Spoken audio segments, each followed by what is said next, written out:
everybody. My name is Devin Cooper.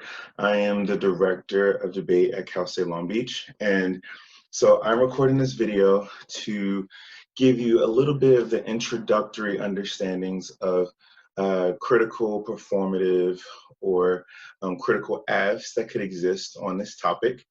This is not going to be an exhaustive list, but just some of the ideas that are going through my mind about the topic itself. So I want to start with everyone watching a video that I found to be very, very intriguing, something that was inspired by a lot of the Black Lives Matter movement and a lot of the protests that were going on recently. So check out this video, and it kind of situates a little bit of the spirit of what some of the performative debate elements should try to embody or try to hint at in your constant criticism, the way civil society is structured.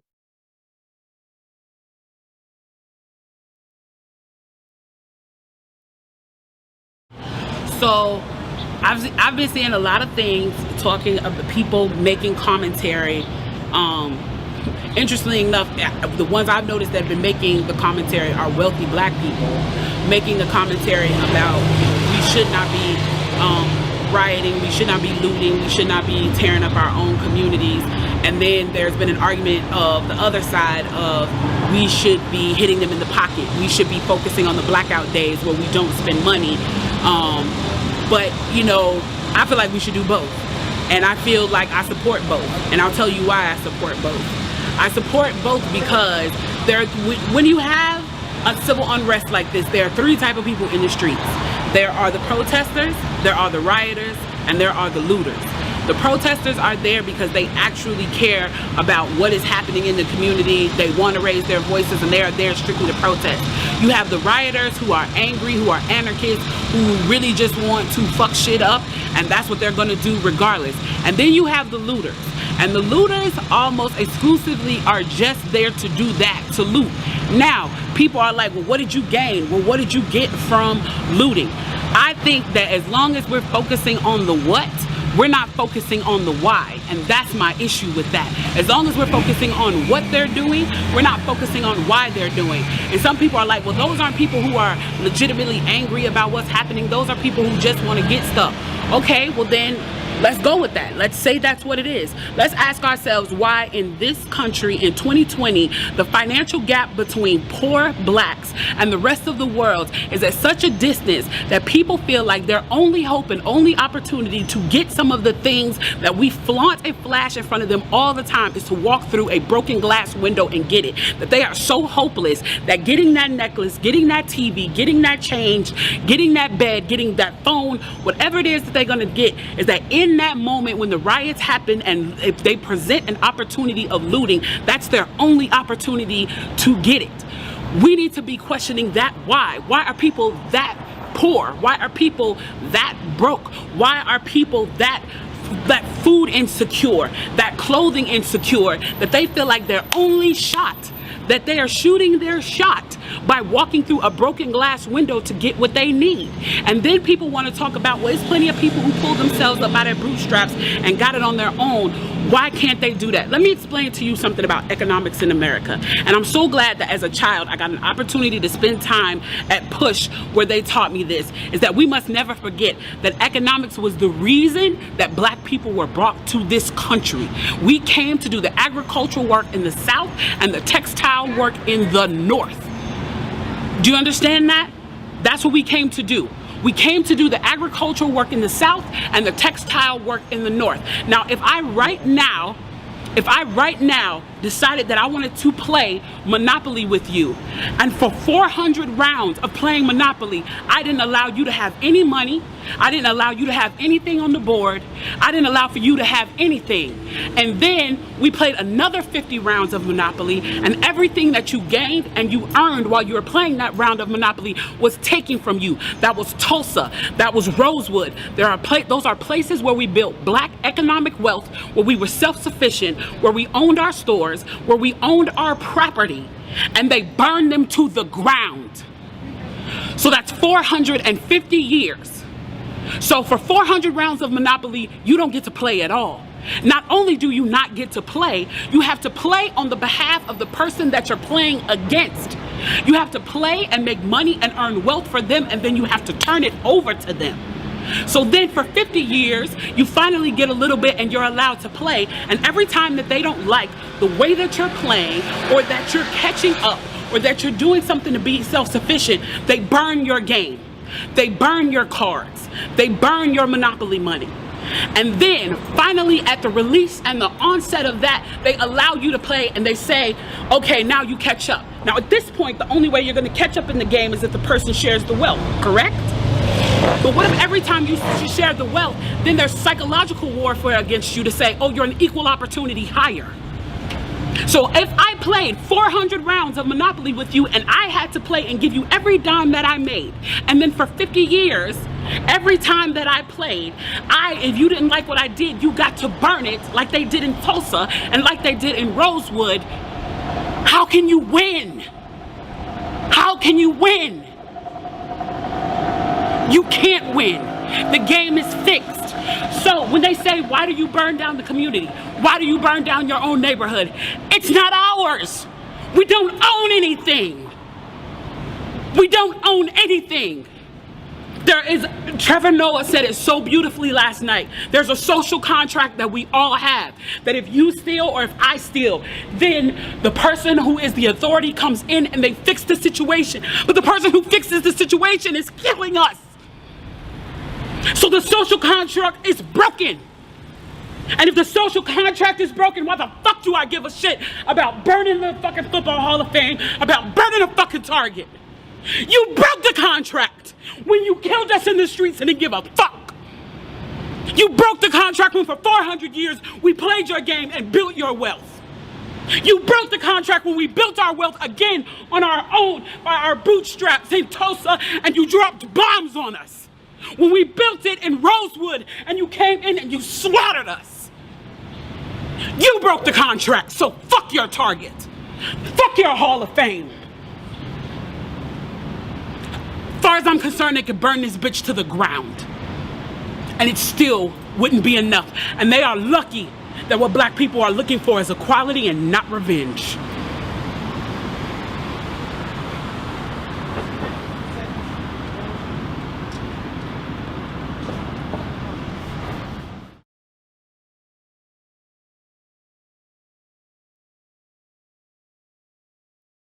Very, very, very powerful video.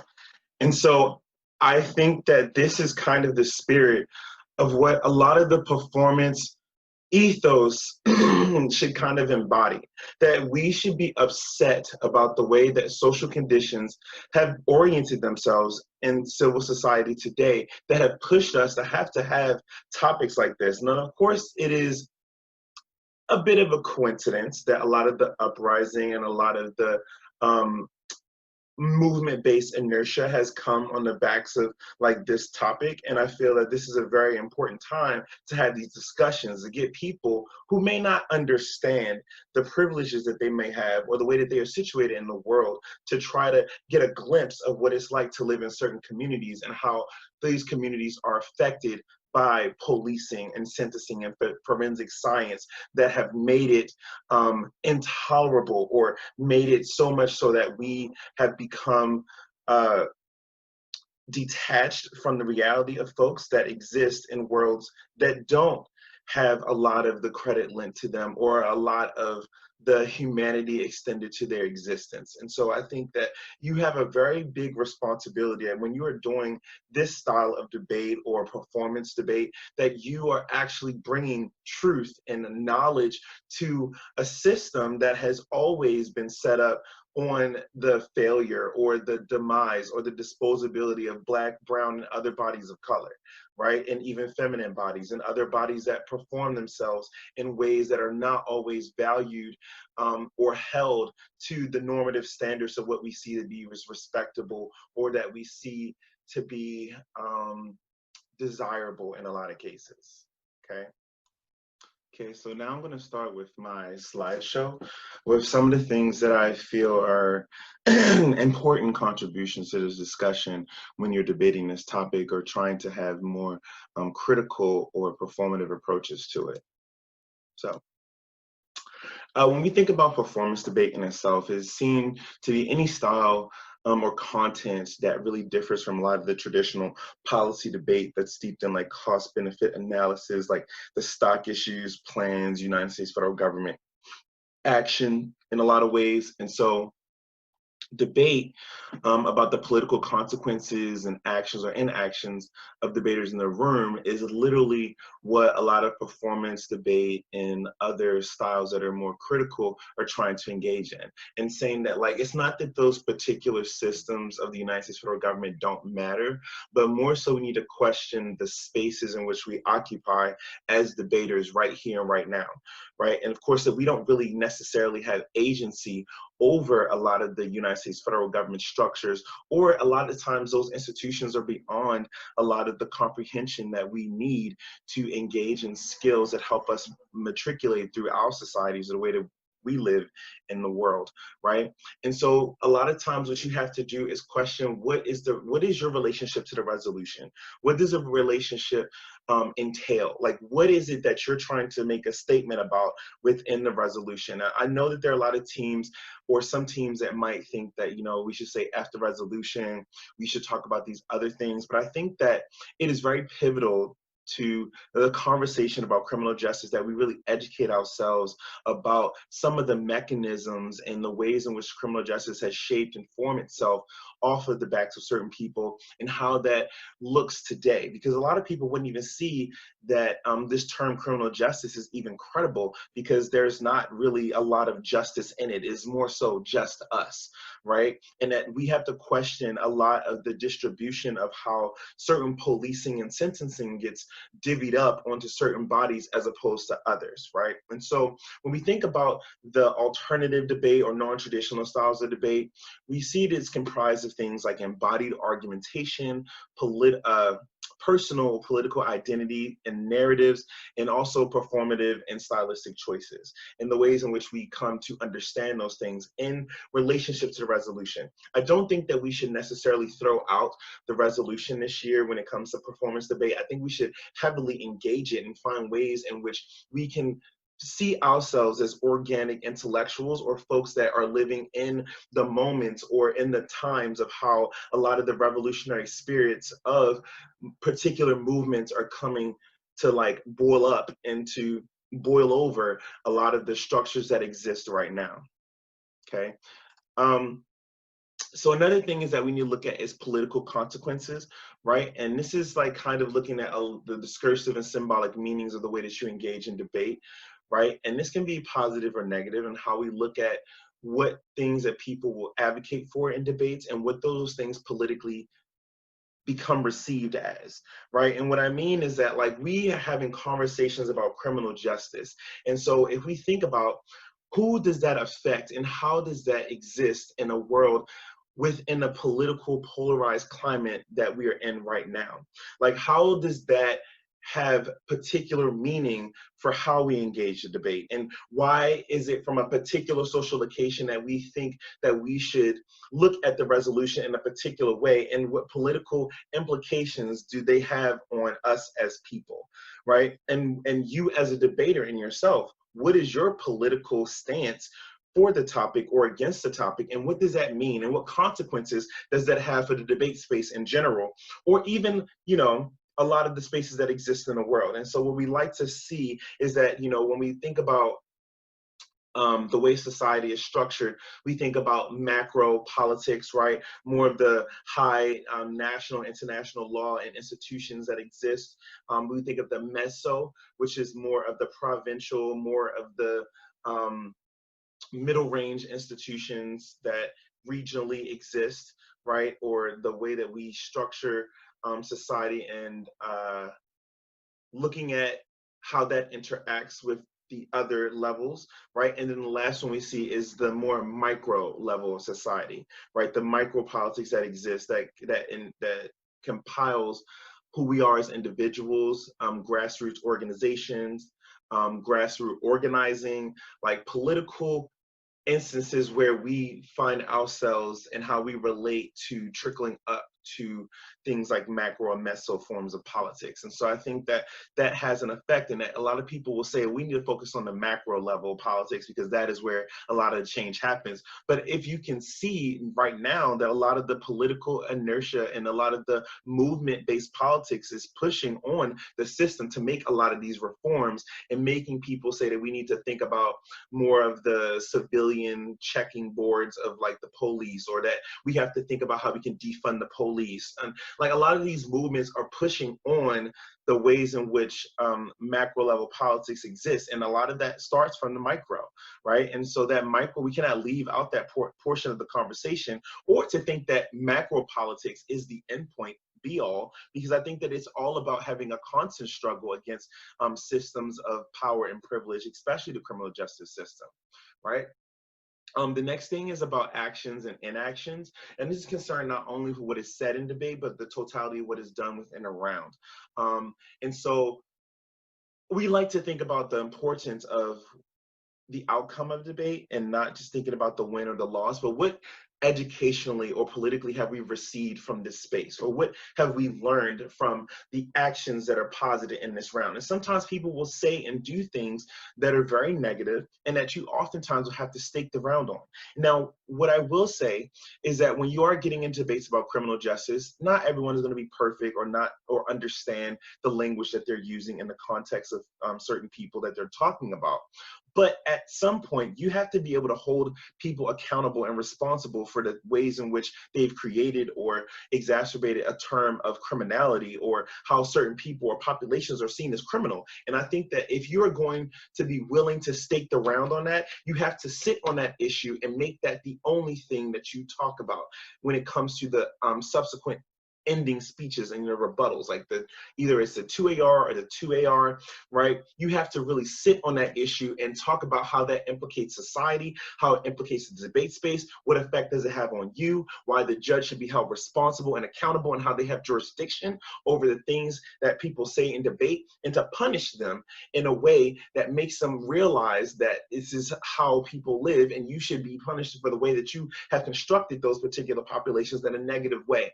And this is not to say that punishment is always the most productive form of knowledge construction or the way that we should posit ourselves in the world, but we have to understand that there has to be some accountability held for the way in which people have talked about certain things in debate rounds and how they should be held accountable for those things. The next thing is debaters in the room.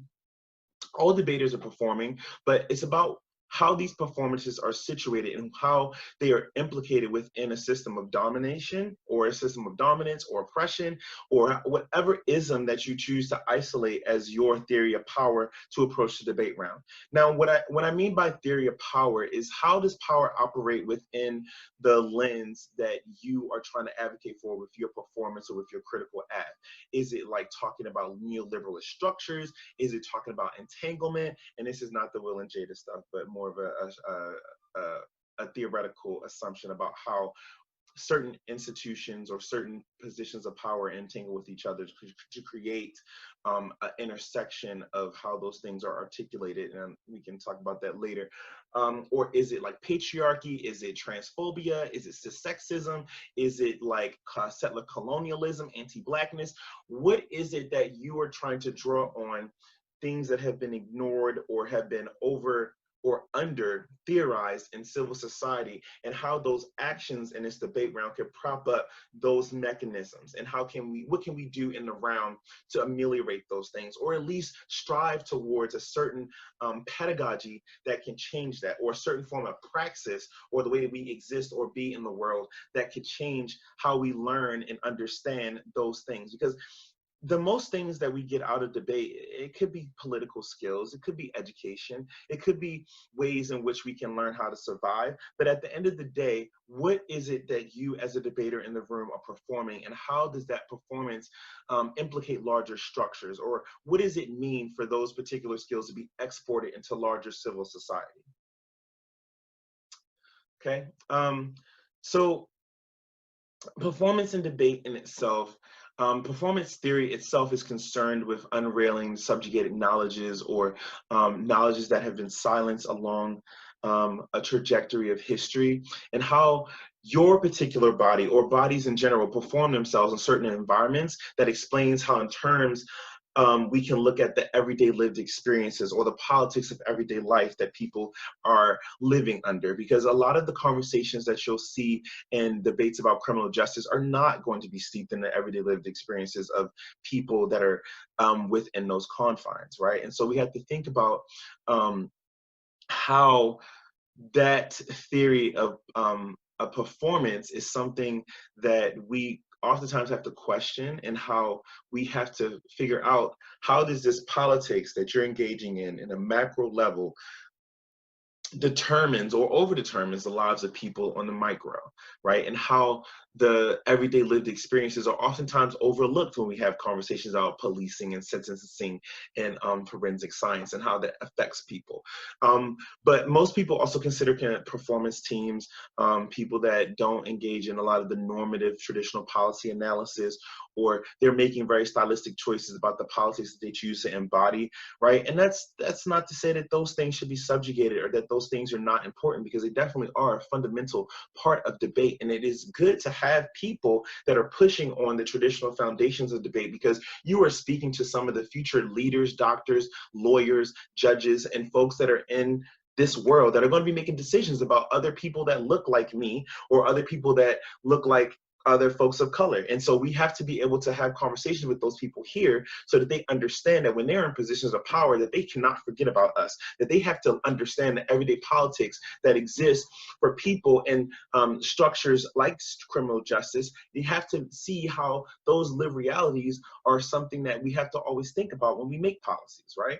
And so a lot of people that are in the performative realm are getting advantages off the performances themselves, or the speech acts that they do in the debate, or how they can but rather than like the imaginative politics of thinking about fiat as something that is, you know, productive, right? Because fiat oftentimes becomes illusory, and it becomes a ruse of a fantasy space that people want to escape the material reality that is existing around them. And it's going to be a really interesting sell to tell people of color in debate that we should ignore a lot of the structural realities that exist to produce a lot of the anti-Black and settler colonialist and, you know, transphobic violence that is existing in our world right now. Okay. So when we think about critical affirmatives, these are affirmatives that have critical components as well as some traditional aspects that might exist. Some of these apps might still have stock issue based understandings or advantages, but they are trying to aim at having a form of analysis of society that doesn't always include a performance. You don't need to have a performance, but there is some politics within this that is trying to distract away from the business as usual politics as it exists, right? And so you definitely sometimes have an advocacy statement, or role of the judge, or role of the ballot, or some type of framework that you're going to defend, because there has to be some type of stable understanding of what you're going to defend it around, unless you're engaging in a form of philosophical abstraction that you're not going to try to tie yourself to advocacy or a locus point. And that's fine too, but you have to be ready to defend those things. It also tries to accomplish a goal or task within a particular theory of power. Like I said before, anti-Blackness, neoliberalism, patriarchy, heteronormativity, any of those particular forms of power that you want to draw from to make a particular affirmative. Now, this AF may have a plain text or it may not, right? But the thing is that the plain text, if it is there, it is not oftentimes something that is going to be really argued for the most part. It's probably there just as a tie to the resolution. But sometimes it actually is something that people are saying we should advocate for, and how we can look at the state or the United States federal government as a heuristic, or viewing the federal government as just a political stance that we're trying to engage in. Not that we have to be held to all of the history and knowledge and cultural practices of the United States federal government, but that's up to you, right?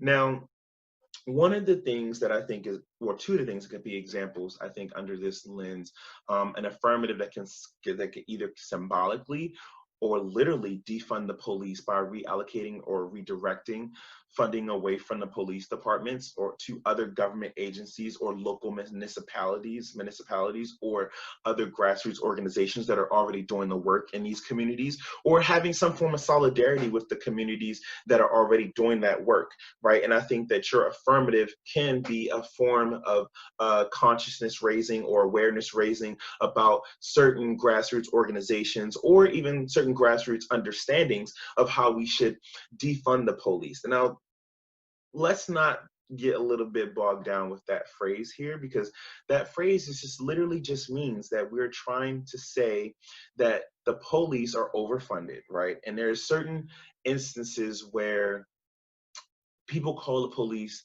that police are not necessarily needed to be called on. Like if someone's having a mental breakdown or someone is having a heart attack, you don't need to call the police for those things. You need to have the resources directed at the particular institutions that might deal with that. Now that could be a social worker or a paramedic, or it could be somebody who is in a different situation that is not going to come with brute force or come armed for a situation that doesn't really call for that. Because in a lot of cases, we see that folks end up being killed even when they do call the police. And that's a really sad occurrence that exists and has been structured by a lot of the fear of the police that exists now. And a lot of people don't want to call the police because of certain situations. Like think about underage drinking, right? Like if you are at a party and people are engaging in underage drinking, which is something I would never advocate for, which I think is terrible, but oftentimes they don't want to call the police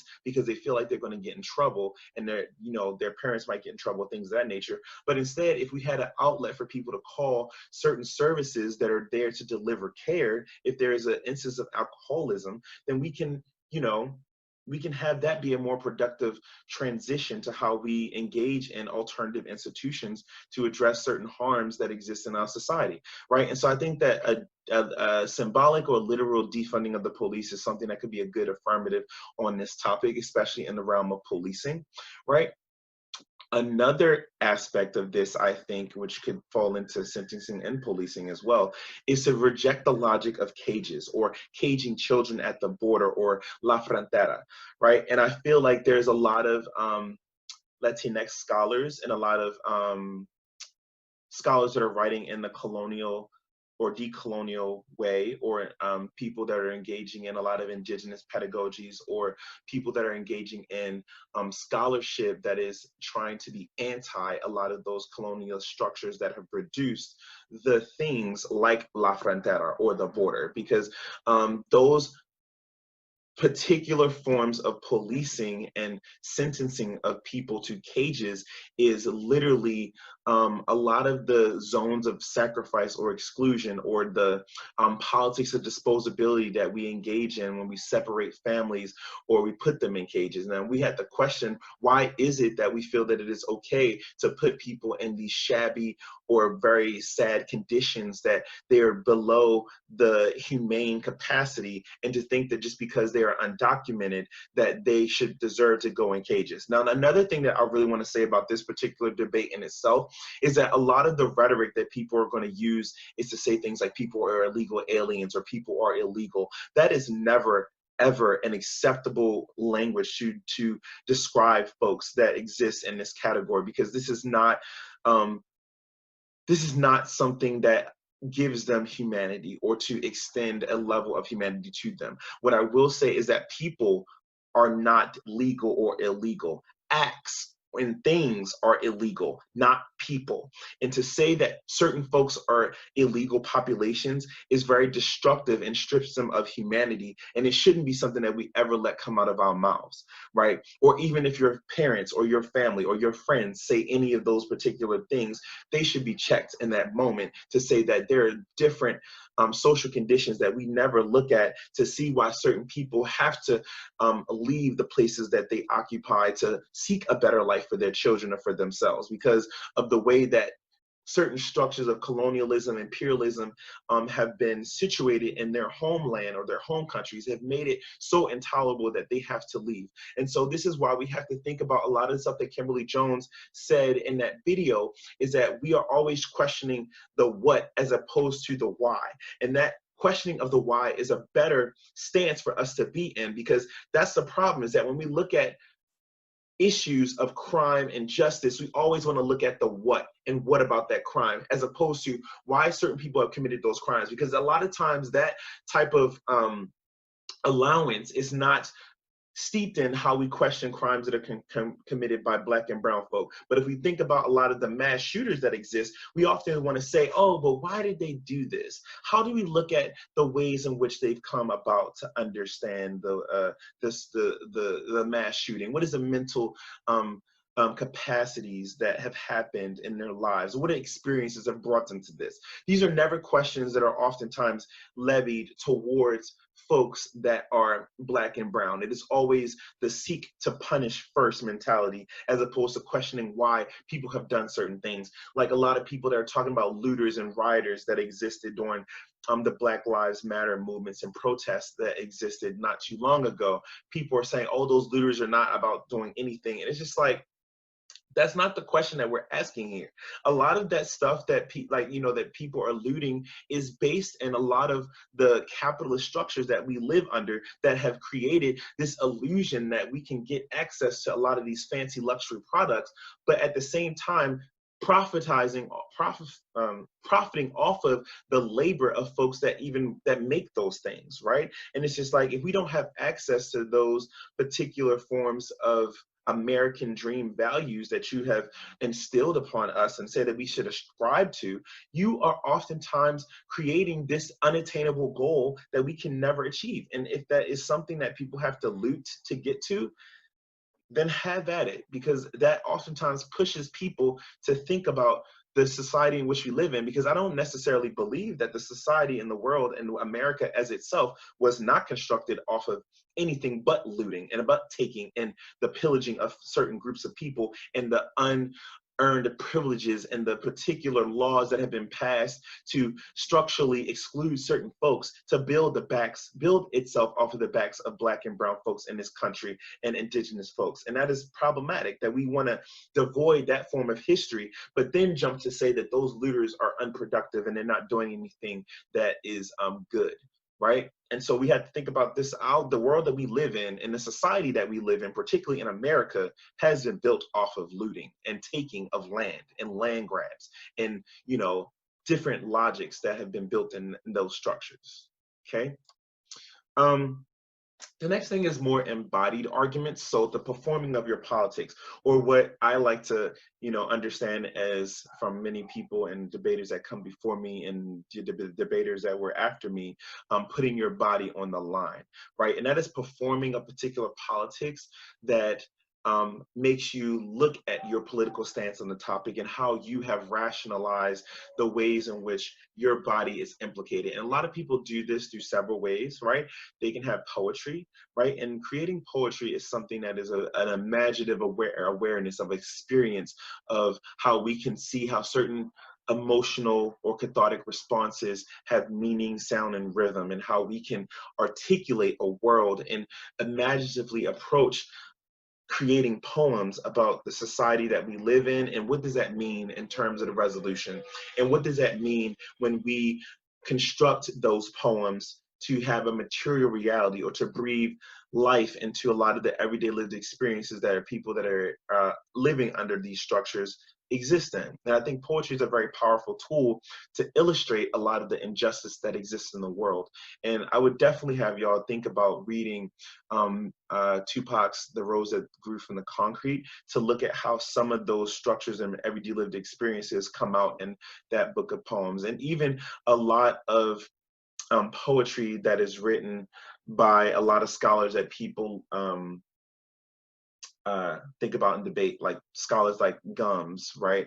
And how she's writing about certain material realities that exist for Black women and for other women and for people collectively as people of color. And I think that those are some of the ways that you can look at structures of poetry, because I would also advocate that you should be creating your own poems, or think about how you can understand your life from a poetic stance, or how poetic justice is something that we should be seeking as opposed to criminal justice, right? Those are just some play on words that you can think about.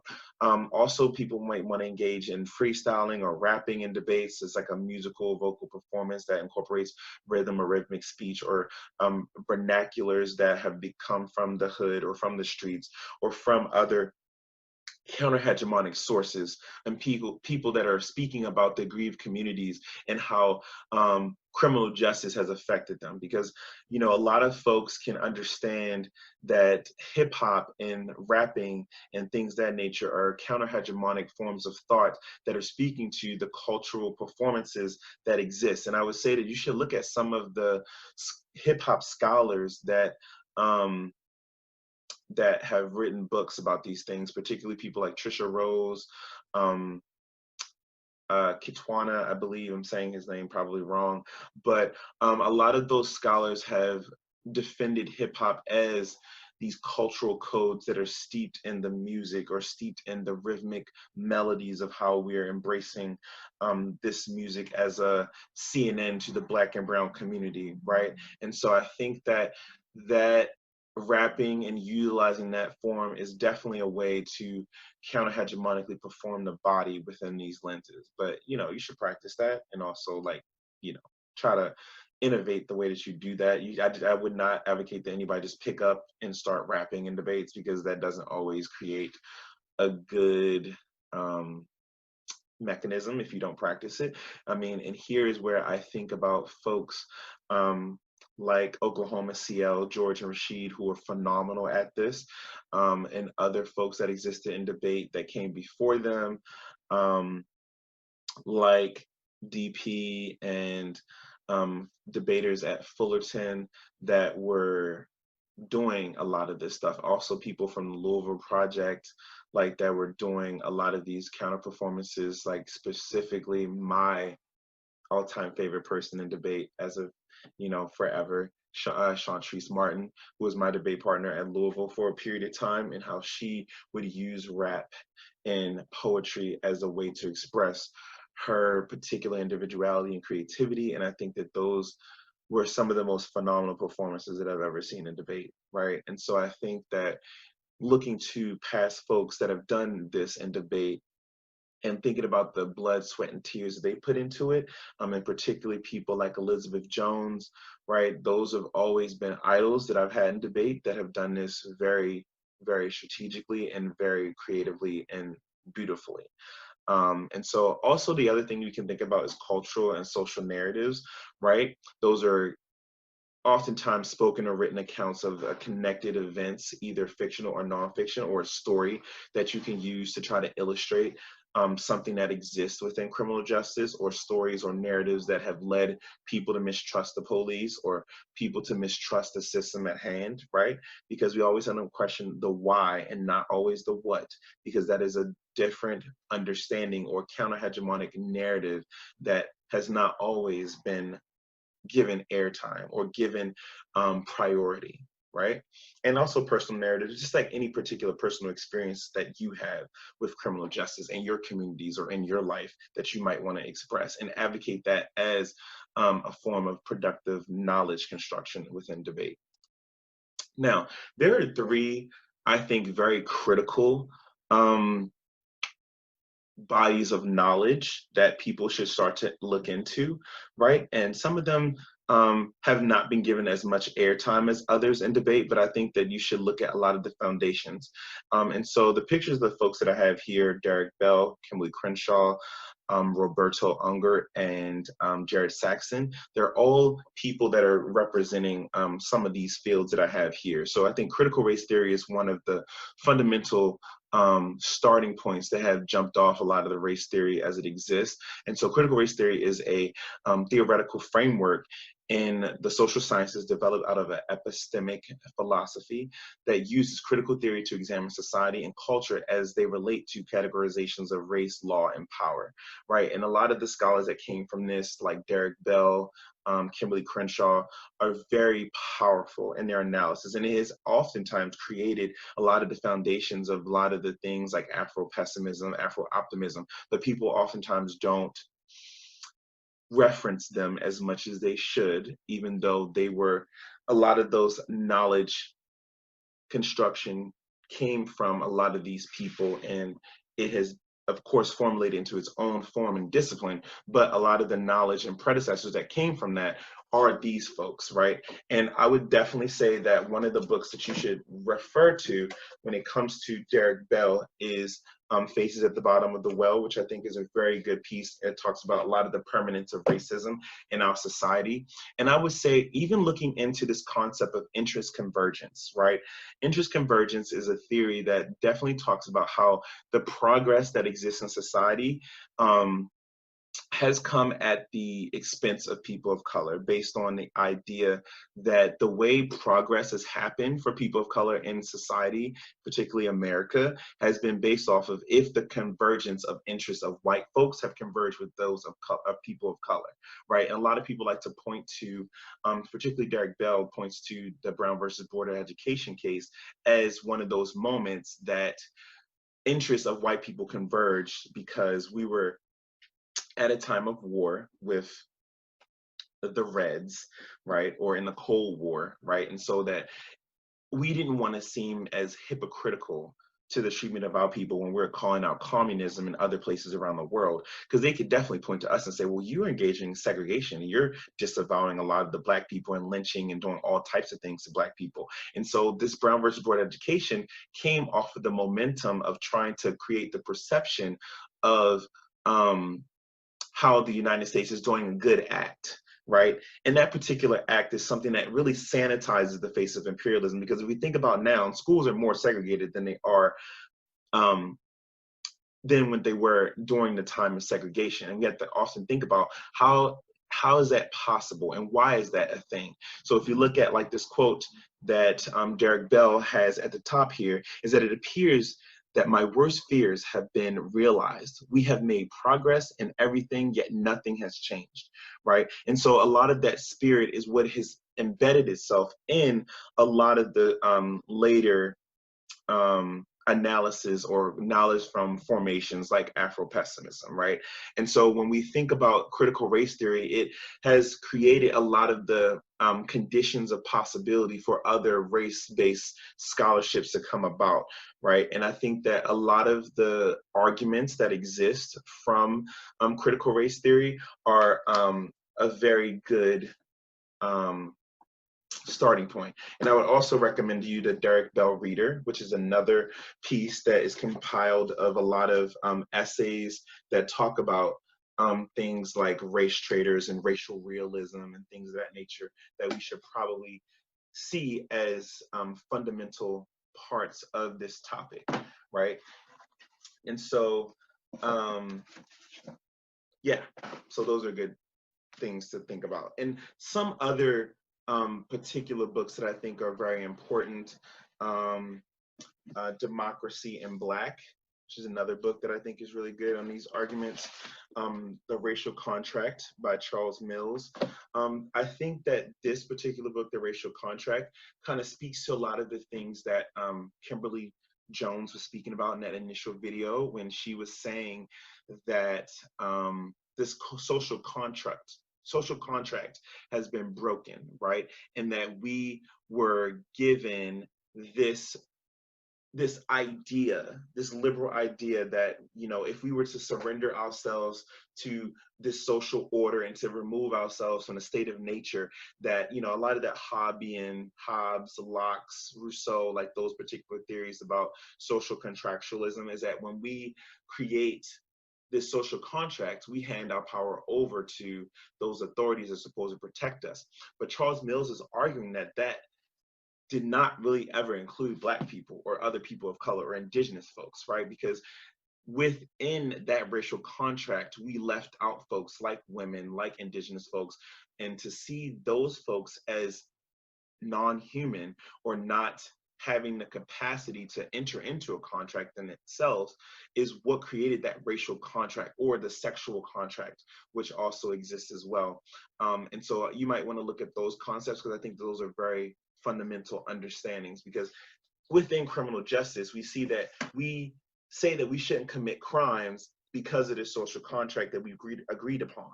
But people break that social contract all the time, and commit a crime, and so we have to police them, right?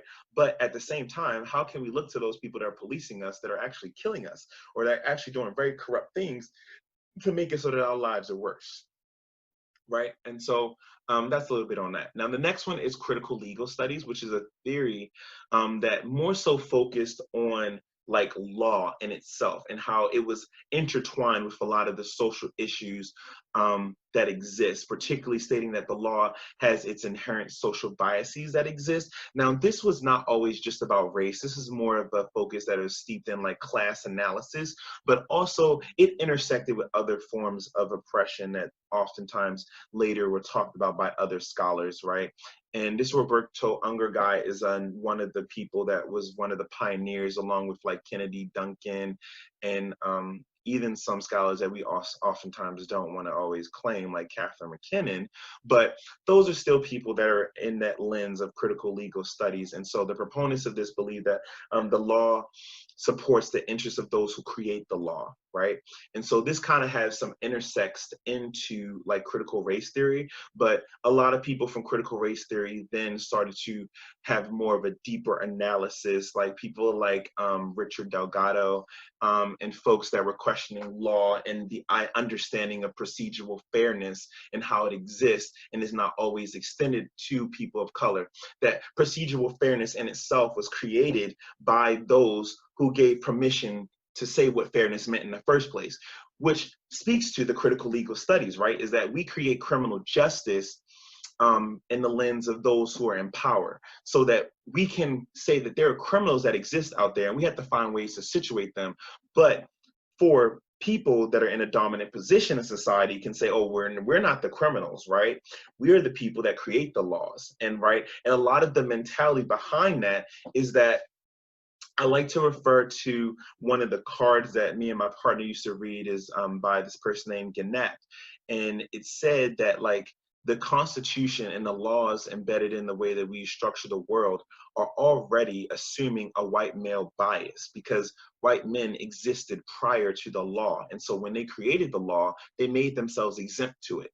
And so if we think about the experience of Black and brown folks and other people of color in America, is that we always have to live as amendments to that structure of law in the first place, right? So we think about things like the 13th Amendment, we think about the 14th and 15th Amendment, right? And we think about the 3/5 compromise, right? That the way that we established the electoral college and the way that we looked at populations, right? And how we had to see Black people as 3/5 of a human so that they would not outnumber the folks of the slaveholders that existed in the South. So they made Black people 3/5 of humans so that that can be the count in which they engaged in.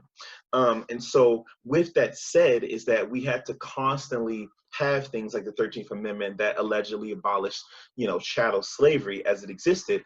But of course, when we look at the 13th Amendment, we see that there is a clause that says, unless you are duly convicted of a crime, right? Which means that set up a lot of the particular structures of the prison industrial complex that allowed for the incarceration and mass incarceration of Black people in the South, right? In places like Louisiana and where we have places like the Angola prison, right? That is one of the worst prisons that existed in the United States.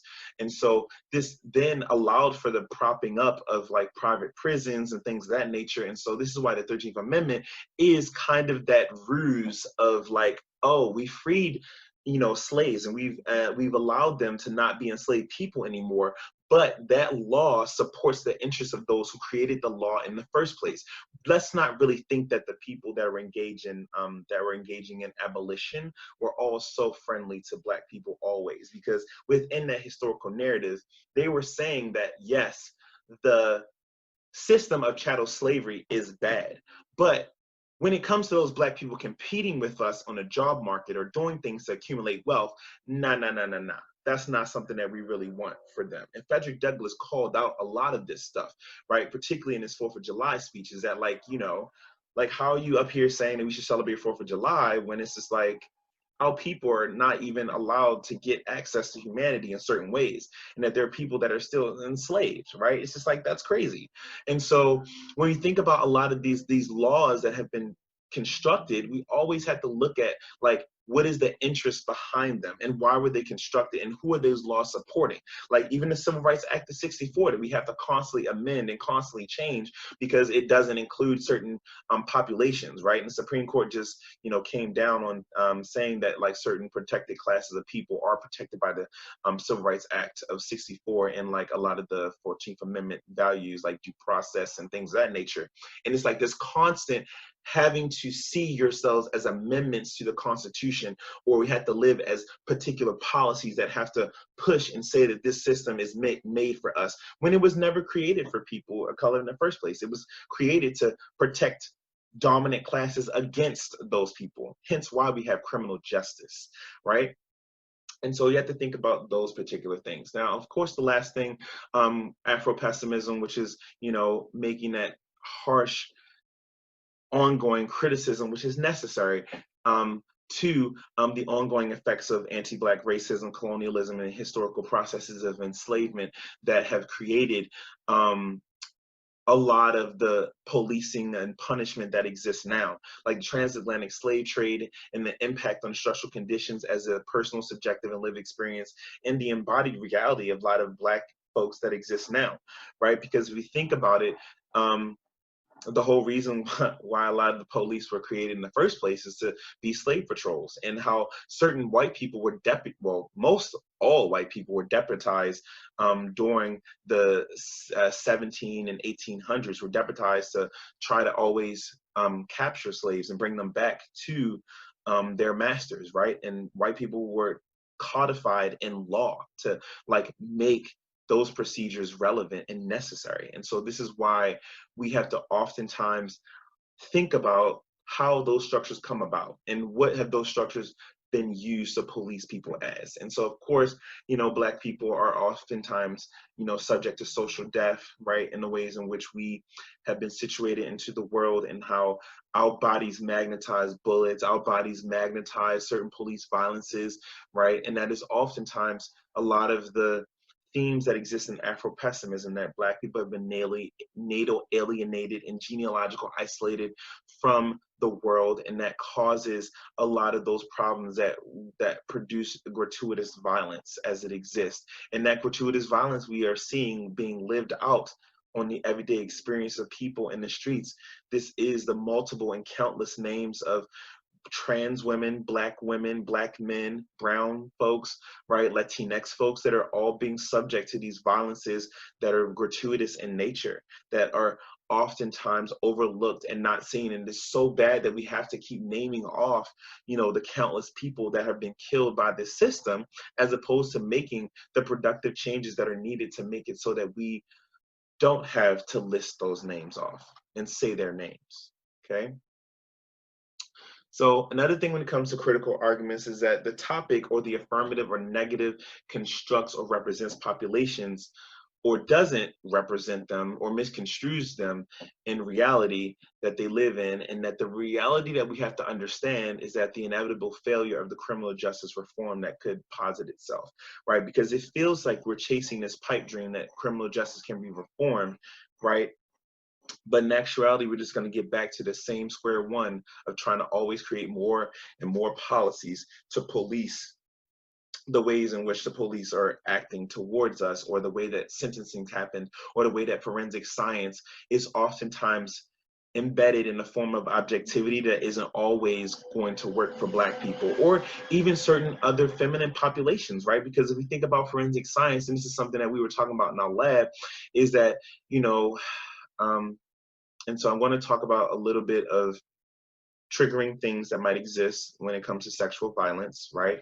And so if you want to pause this or fast forward this conversation, there's things that exist like rape kits that are, a part of forensic science that oftentimes those things are unattainable. They're not available to folks, or oftentimes folks have to pay for them, right? And it's just like very much so problematic when we think about that form of forensic science, is that we oftentimes put the onus on the person who has experienced the sexual violence to have to pay for their way, to have to find the animus against them, or have to always do these things that put their bodies on the line in ways that other folks don't, or even women of color that have to oftentimes be seen to have to fight to be seen as victims, right? Because a lot of the victim status is never ever lent to people like Latinas or Black women, because they're oftentimes already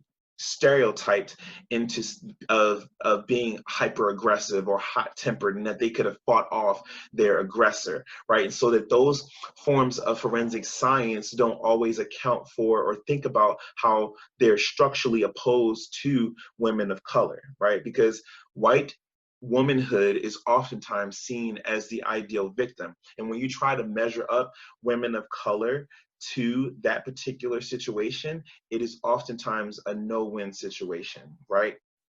Or even, when we think about women across the Asian diaspora, right? That we think about them as some form of soft femininity, that they become like, punished for the way that they exist in the world as well. And even like some of the stereotypes that are like posed upon like those that are seen as yellow, right? And like those stereotypes have very problematic assumptions, especially very colorist assumptions, on how people are constructed or women are constructed from the Asian diaspora. And even using the term Asian is something that is very problematic, because a lot of folks would like to be seen as identified by the particular culture in which they come from. Like if you're a Filipina, or if you are Japanese, or if you are Vietnamese or Thai, things of that nature are better ways to identify folks. But a lot of times folks have accepted a lot of these pan-ethnic identities to like simplify a lot of those things. And so I think that those are things that also can be made arguments, right? And so we have to oftentimes think about how forensic science and how policing and sentencing has an effect on certain populations that are feminine bodies. And even thinking about transgender folks, right, is that the law has never oftentimes been fair to any folks that existed within that particular community. And it's very sad that we have to say things like trans lives matter or all Black lives matter, because a lot of those conversations have not included them. And we oftentimes misgender folks. We often deliberately on top of that. And so that we have to understand that there are transgender folks that exist out here that we should not disavow, and that we should not like treat as they're not human, right? And I feel like there are going to be arguments under this topic that are definitely going to talk about how prison industrial complex affects transgender folks, and how those how the law and criminal justice reform never ever accounts for their experiences, right? And it is very problematic that some trans folks get put into prisons that are based on the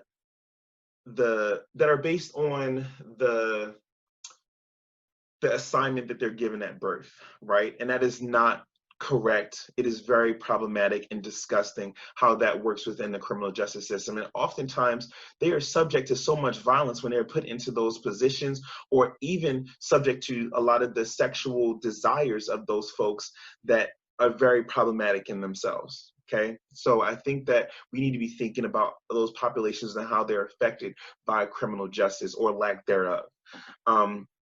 And so another example that people can think about is like calls to reform criminal justice have started from the wrong starting point, and thinking about the policies instead of the devaluing process of certain peoples that exist around our nation, right? And is that like it is the punishment mentality that is oversaturated and over-policed on certain groups of people that we have to oftentimes question, because those policies are things that are important to think about in this analysis. But if we just try to legislate away people's hearts and minds, that is not going to change that, right? We can pass laws all day long, but it's not going to change the process in which we devalue trans folks, or we devalue folks that are women, or we devalue black and brown folks and black and brown folks that are women or men, right?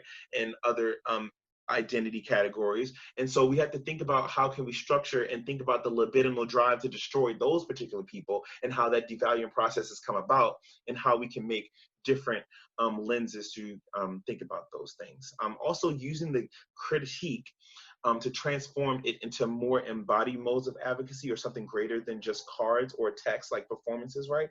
That could be a thing. And so one of the examples that I think about too is that we're going to think about criminality and who is the face of crime. And the face of criminality presents a myth of constant threats or existential problems that justify the existence of policing or sentencing of the other or people of color.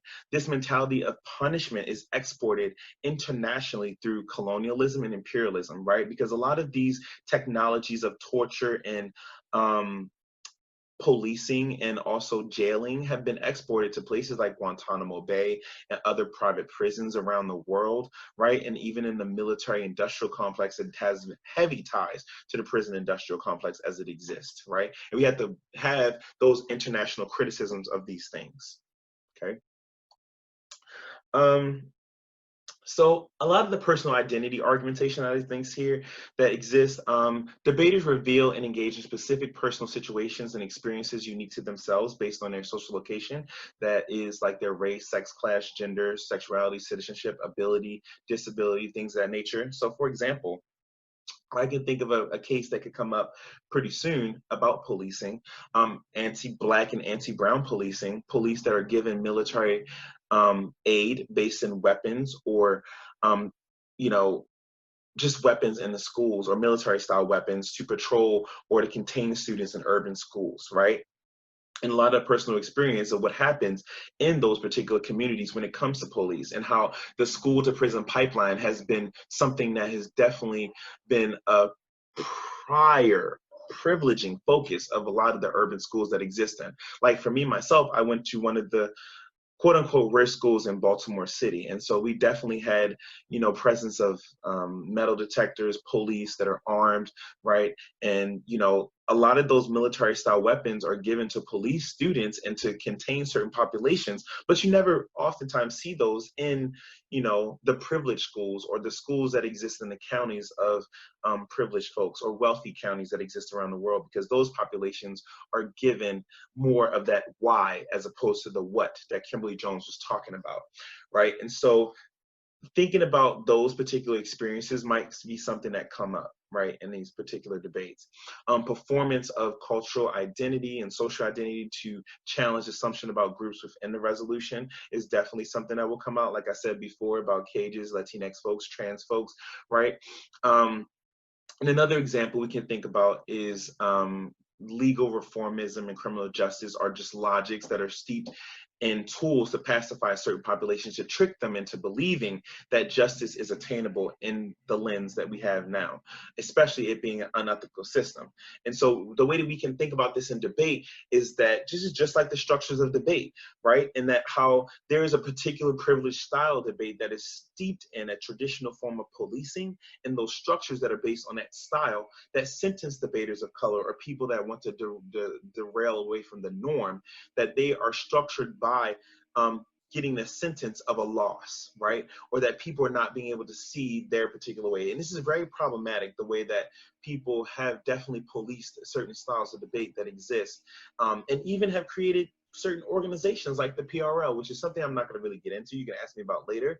The Policy Research League, that has made itself very visible and very politically polarized within the debate community to make it so that a lot of debaters are deputized in their very anti-stylistic approaches to these particular styles of arguments. And we have to think about how those logics get exported to the larger society as well, is that if we can make secret organizations that are trying to push on to create certain methods of analysis, how do you think that gets formulated into the legal system, into the criminal justice system, into voting, into teaching, into policing, right? That becomes one of those mechanisms that we can create very sanctioned approaches to people and how we can police them strategically in this community and export that to the larger society. People could also play on the words of the resolution, like reform, and say how that is bad, it doesn't go far enough, and that we have to engage in abolition, right? Or abolitionist form of politics,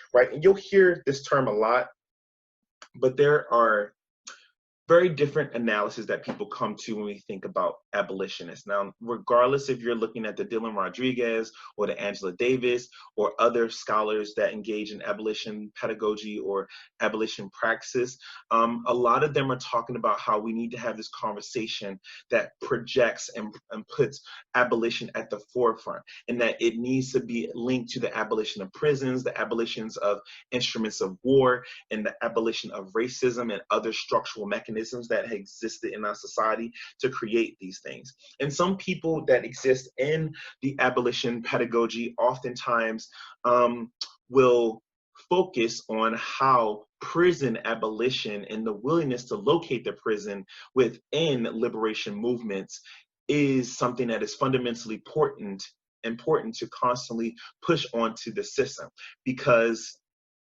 that particular system has been created and shaped, but not limited to, the material and institutional conditions of the prison in the prison industrial complex, right? And that there is no formula that exists to understand how abolitionist rhetoric or abolitionist pedagogy might come into fruition, or how that is going to be something that is embodied. But the thing is that there has to be a vision of how systemic violence and institutionalized dehumanization, whether that is culturally, politically oriented, has to be at the forefront, and that we have to be able to create a abolitionist praxis that does not singly concern itself with the abolition of prisons, but more so trying to understand how there can be certain radical social formations that when we center the prison as a central site for that catalyzing of a broader pushing against the macro and the meso and even the micro forms of aggression that exist for people of color, those alternative understandings of abolition are very necessary, right? And so we have to be able to think about the punitive human captivity that exists is something that is exported to the larger society, and how people that exist in the prisons are very vulnerable populations. Even if they committed the crime or not, those people are still human, and that they're still posited with a litany of violence that is structured towards them. Even when you leave the prison structure, right? The world that you will come into is not always going to be welcoming. It is not always going to give you a job or give you a restorative form of justice, right? It's not going to be a place of reform, but more so a place of refinement of the tactics that you have to live in. This is why recidivism rates are so high, is because that when you introduce people back into the world, you don't give them the tools to be reintegrated, right? And so if we abolish or have an abolitionist pedagogy that makes us question a lot of those systems and to reform the institutions that exist, we can have a better way to integrate people into a caring community or into a world where they can be reformed from the questions of why they come into those places, right? Because the prison industrial complex system as it exists right now is always concerned about the crime, that is the what, and never the why for people of color. And so this is why when we look at abolitionist pedagogy, there is a vision and a political desire that understands that we have to struggle for human liberation from those particular institutionalized and state-sanctioned violence that is imposed upon particular populations that have been resulted from the school to prison pipeline and other cradle to grave logics that have made it so that one of the major populations that are over existed and overpopulated in the prison system are Black men. right? Or even Black women as well, right? And so we have to question why that is. And a lot of that is steeped in the 13th Amendment and how people were able to codify prison industrial complex into law in the first place, okay? So here's a list of certain things that you can do in debate that are performative or have certain engagements, right? I'm not going to go through a lot of these because I feel like you can probably situate them on your own, like having solidarity with a movement, right? Like BLM or other counter hegemonic movements that exist. People can sing in debates, right? Singing revolution songs that could exist. People using languages that are seen as foreign, like Spanish, like Cebuano, or other indigenous languages that exist, right, to resist a lot of the ways in which legalism has excluded those particular indigenous voices.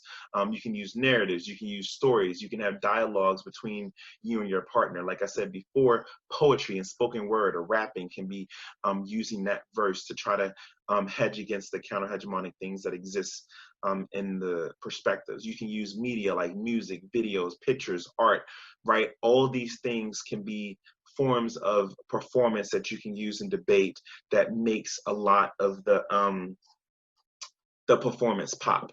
But you have to definitely have defenses of why these things are good and why those things are necessary, right, within your particular performance. So what I'm going to get to is a lot of the structure that you should think about, or things that should be included in your critical affirmative, right?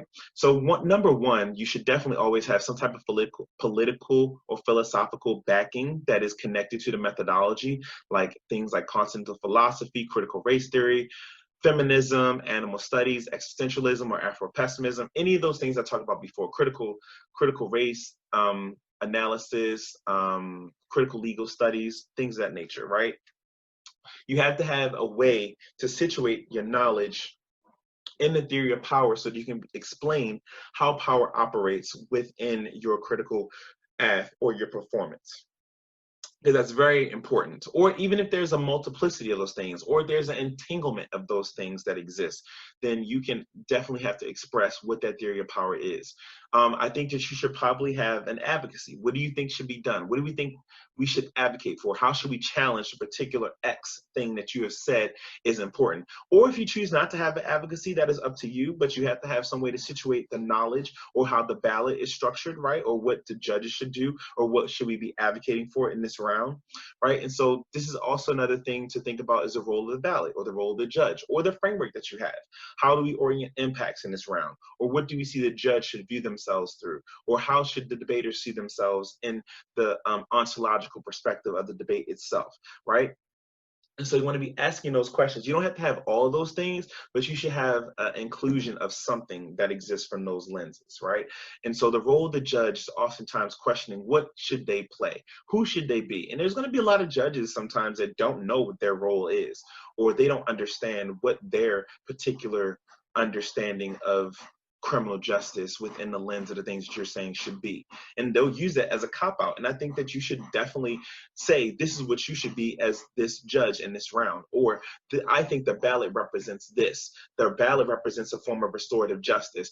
The ballot represents a form of reparation for those who've been incarcerated from wrongly or unjust practices, something along those lines, right? And the impact is definitely something that you should definitely think about, right? Those impacts should be based on some type of systemic harm that exists, or an action that has happened by the other team that they perpetuated, right? Whether that's anthropocentrism, sexism, heteronormativity, anti-blackness, some other form of racism, ableism, ageism, transphobia, some type of imperialism, right? You have to figure out how that particular structure theory of power has produced a particular form of impact, whether that is overkilling of certain populations, over jailing, over policing, recidivism, any of those things that have been structurally imposed by those theories of power, right? So I think sometimes those theories of power are not independent impacts in themselves, but more so internal links to how those impacts are situated in the world and how those impacts can be produced by those particular theories of power. So you want to think about that. The other things you might want to include is preempts to certain arguments that traditional teams or other performative teams might try to say, right? Some people might say that you may not go far enough, that you're still a meaningless perform, or you're just a lukewarm or pseudo approach to the topic. You have to have answers to that. You have to think about how you're going to preempt framework or topicality and other popular arguments against K teams, like capitalism, bad arguments, or anthro arguments, right? And I think that like a lot of people might seep into the anthro arguments as well, because people will say the mistreatment of animals is the prerequisite of caging animals is why we can cage people or cage humans. And that is going to be a very interesting debate to have, but it is one that will exist because you exclude animals within your conversation of policing or caging, right? And that could be something that is imposed against you.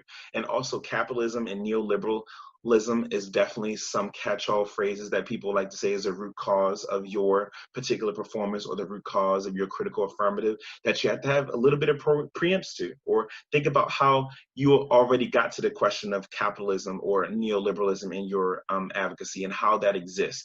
But you have to be able to ward off the singularity understandings of how capitalism and neoliberalism are the primary and prior questions that we must ask and answer, right? So those are some of the elements that you should definitely have in your affirmative. Definitely need to have them, right? Because these are all elements that are going to be pushed in the debate, and people are going to question these things: the impact level, your advocacy, your role of the ballot, your theory of power. These are oftentimes things that people are going to attack within the lens that you're debating, okay? Now, we oftentimes have to think about what are the impacts that are more structural or performance-based, right? And there are implications for what that performance has said and done, people have done around. And so we should be focusing on how organizing, structuring root cause claims, or how those things exist based on what material issues or impacts come out of these particular theories of power. Because there are two types of impacts that exist in debate: consequential forms of impacts and structural impacts. And so when you are debating or engaging in more of the performative style debate, you're going to be looking at a lot of the structural impacts: anti-blackness, neoliberalism, patriarchy, dehumanization, colonialism, structural violence. Those things are more of the structural arguments that are going to exist. And so you have to be able to ward off and find explanations of why those things on the right produce those things on the left, like nuclear war, economic collapse, disease spread, food insecurity, nuclear proliferation, global warming, because these topics and these forms of consequential impacts are going to find their way into these debates, regardless of if this is a domestic topic or not. And so it is your job to be able to have an explanation of how those systems that you are trying to criticize, create, or are the structural conditioning or the organizing principle or the root cause of how those consequential impacts come about, right? Because a lot of people are going to say to you, there's proximate causes that we need to focus on, because root cause analysis or structuring claims are oftentimes always bad and they gloss over certain particularities, right? But you have to have an explanation for those particularities and have an explanation of how those things exist within a realm of social relations, okay? This is very important that you do before you even think about creating an Aff. Think about the theory of power that you want to draw from and how you can create explanations for those theories of power as they exist, okay? So that was what I had to say about this particular topic. Hopefully that this will give you a little bit of introductory analysis of how you can think about debating alternatively or performatively. And feel free to ask questions or contact me, and I'm here for those things. Thanks, everybody.